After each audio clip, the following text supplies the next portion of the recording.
बहुत लोग बोलते हैं भोजपुरी में अश्लीलता है, भोजपुरी में ये है, लेकिन आप मेरी कोई भी फिल्म उठा लो या मेरा कोई भी काम उठा लो, आपको कहीं अश्लीलता नहीं दिखेगी। भोजपुरी में आजकल कंट्रोवर्सी ज़्यादा है, विवाद भी ज़्यादा है। पवन जी को देख लीजिए, खेसारी जी को देख लीजिए, काजल राघवानी जी को देख लीजिए, सब एक दूसरे को मतलब हमेशा ट्रोल करते रहते हैं, कटाक्ष करते रहते हैं। आपको कभी इस तरह के खबर में नहीं देखे? इस तरह के मैं कोशिश करती हूँ मैं कंट्रोवर्सी में नहीं जाऊँ। जय जानकी अभी बेनीपुर पहुँच चुके हैं और आपको दिखा रहे हैं, जो आप देख रहे हैं हमारे बगल में भोजपुरी के बहुत ही फेमस अभिनेत्री मधु शर्मा जी हैं। इनका कई सिनेमा भोजपुरी में हैं, जो एक से एक सुपर हिट मूवी इन्होंने भोजपुरी में देने का काम किए हैं। पावर स्टार पवन सिंह जी के साथ, खेसारी लाल जी के साथ और निरहुआ जी के साथ। तो अभी मैम मिथिलांचल के धरती पर आई हैं, तो इनसे आपको बात करवा के सुनवाएंगे, पूरा इनका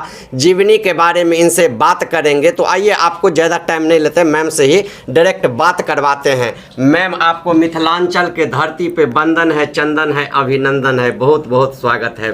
थैंक यू सो मच। गोड लागे छी। जी मैम, कैसा लग रहा है? आप मिथिला के धरती पर आई हैं, मिथिलांचल आई हैं। मुझे बहुत अच्छा लग रहा है और मैं अपने आप को बहुत लकी महसूस कर रही हूँ कि मुझे मौका मिला कि मैं यहाँ आई, इस धरती पे आई और यहाँ के इतने प्यारे लोगों से मैं मिली।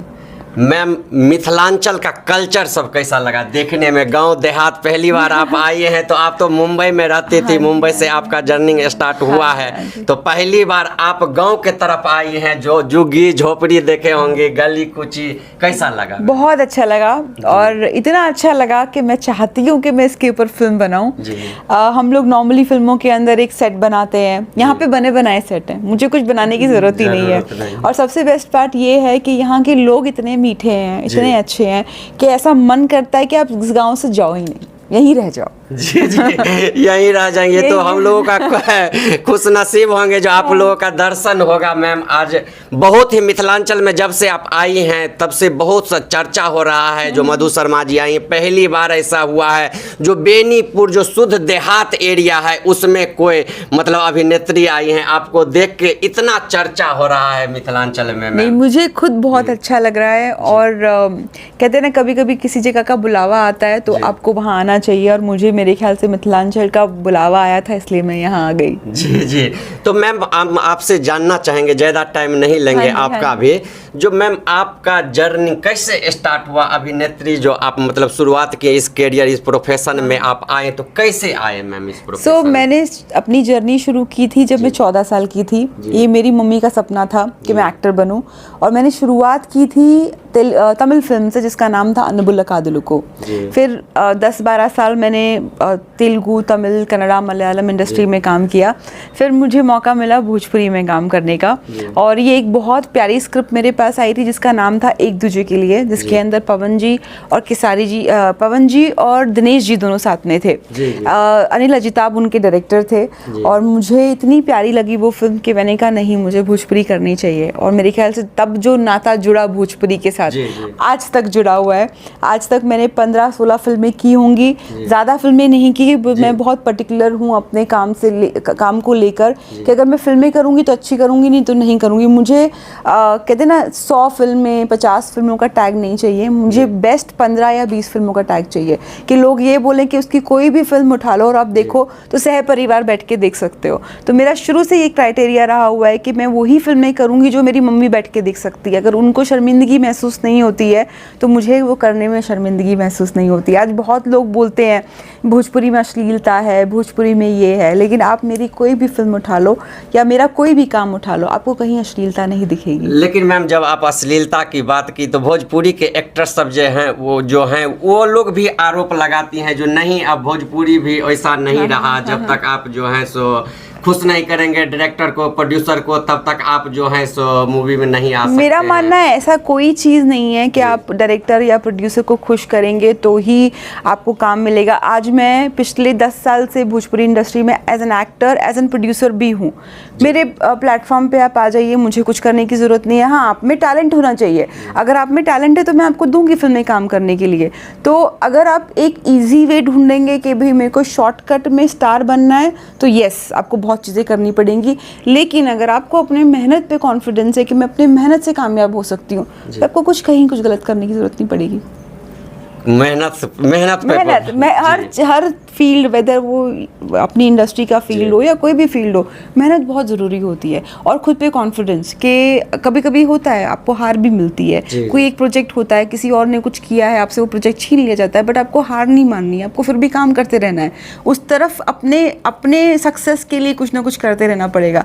तो अगर ऐसे करेंगे तो आपको कुछ गलत करने की ज़रूरत नहीं पड़ेगी। है यहाँ पे बहुत सारे प्लेटफॉर्म्स ऐसे हैं जहाँ पे आपको साफ सुथरा काम मिलेगा। लेकिन मैम देखते हैं भोजपुरी में आजकल कंट्रोवर्सी ज़्यादा है, विवाद भी ज़्यादा है। पवन जी को देख लीजिए, खेसारी जी को देख लीजिए, काजल राघवानी जी को देख लीजिए, सब एक दूजे को मतलब हमेशा ट्रोल करते रहते हैं, कटाक्ष करते रहते हैं। आपको कभी इस तरह के खबर में नहीं देखे हैं? इस तरह के मैं कोशिश करती हूँ मैं कंट्रोवर्सी में नहीं जाऊँ, बिकॉज क्या होता है कि सक्सेस पाना बहुत ईजी है कंट्रोवर्सी के थ्रू, आप इमीडिएटली सक्सेसफुल हो जाते हो। मुझे उस तरीके से सक्सेस नहीं चाहिए। मैं भोजपुरी इंडस्ट्री से बहुत प्यार करती हूँ और मैं चाहती हूँ कि जितना मैं रिस्पेक्ट करती हूँ मेरी इस इंडस्ट्री को सारी इंडस्ट्री रिस्पेक्ट करे।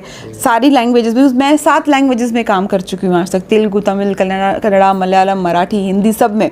तो उन इंडस्ट्रियों को जितनी रिस्पेक्ट मिलती है उतनी ही रिस्पेक्ट मेरी भोजपुरी इंडस्ट्री को भी मिले। तो इसके लिए मैं ऐसा कोई काम नहीं करती कि कंट्रोवर्सी में जाऊँ। अब देख रहे हैं मैम भोजपुरी के एक्टर सब, जैसे अक्षरा सिंह जी को देखे हैं, मगही गाना में आके किए हैं, तो क्या आप लोगों को भी मगही से ऑफर आ रहे हैं या आने वाले समय में मगही भी आप करेंगे? हाँ जी, मैं तो सब काम करना चाहूँगी। मैथिली से भी, मैथिली के अच्छे गाने मिलेंगे तो मैं वो भी करूँगी, मगही से भी करूँगी, सब करूँगी।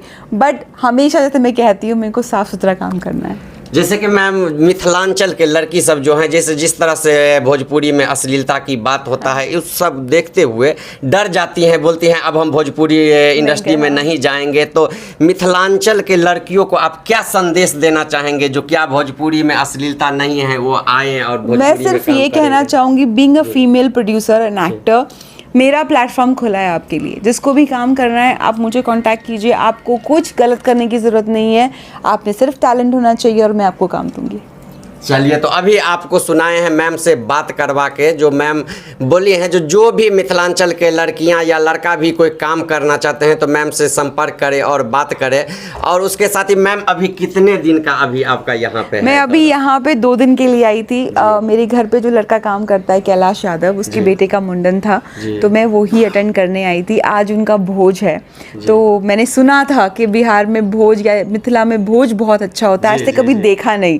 तो आज मुझे वो मौका मिल रहा है कि मैं वो भोज अटेंड करूंगी और कल चली जाऊंगी मैं वापस। तो मैम जब मिथिलांचल आए हैं तो यहाँ का प्रसिद्ध बालूशाही होता है, एक मिठाई, उसका आनंद उठाए हैं कि पक्का? अभी तक तो नहीं उठाया, बट आज आपने बता दिया अभी कि बालूशाही, तो मेरा बालूशाही फेवरेट भी है, तो आज पक्का बालूशाही खाऊंगी। चलिए मैम, बहुत बहुत धन्यवाद। धन्यवाद। तो अभी मैम से आपको बात करवाए हैं, तब तक चाहेंगे इस वीडियो को शेयर